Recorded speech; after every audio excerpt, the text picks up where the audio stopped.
11 மணி ஆகியும் எங்களுக்கு வேலையே கிடைக்கலையேன்னு சும்மா நின்றுட்டு இருந்த எங்ககிட்ட ஒரு திராட்சை தோட்டக்காரர் தோட்டத்துல போய் வேலை பாருங்க, நியாயமான கூலி தருவேன்னு சொன்னதால வேலை பார்த்தோம். ஓனர் வந்து எங்க ஒவ்வொருத்தருக்கும் ஒரு பணத்தை கூலியா ஃபர்ஸ்ட் எங்களுக்கு தான் கொடுத்தாரு.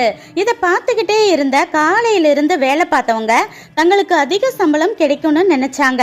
ஆனா ஓனர் அவங்களுக்கும் அதே ஒரு பணம் கூலியா கொடுத்த உடனே அவங்க கோபத்தோட காலையில இருந்து உச்சி வெயில கஷ்டப்பட்டு சகிச்சு வேலை செஞ்ச எங்களுக்கும் இப்ப வேலைக்கு வந்தவங்களுக்கும் ஒரே கூலி கொடுத்து சமமாக்கிட்டீங்களேன்னு முறுமுறுத்தாங்க. அப்போ அந்த ஓனர், உனக்கு பேசின சம்பளத்தை கொடுத்துட்டேன்ல, அதே சம்பளத்தை பிந்தி வந்தவனுக்கும் கொடுக்கறது ஏன் இஷ்டம், அந்த அதிகாரம் எனக்கு இருக்கு, நீ ஏன் பொறாமப்படுறேன்னு கேட்டாராம். இப்படித்தான் ஊழியத்துல பிந்தி வந்து வேலை செய்யற நம்மளுக்கும் ஊழியக்காரங்க வீட்டிலேயே பிறந்து 70-80 வருஷம் ஊழியம் செய்யறவங்களுக்கும் பரலோகத்துல ஒரே மாதிரியான பலன்தான் கிடைக்குங்கிறது எவ்வளோ பெரிய சந்தோஷமான விஷயம்.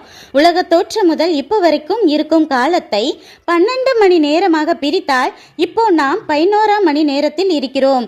மணி 12 ஆகி ஏசப்பா வருகை வருவதற்குள் சுவிசேஷம், டிராக்ஸ், சண்டே கிளாஸ், ஹாஸ்பிட்டல் ஊழியம் என நம்மால் முடிந்த ஊழியத்தை செய்து அதற்கான பலனை நித்திய ஜீவனில் அனுபவிப்போமே.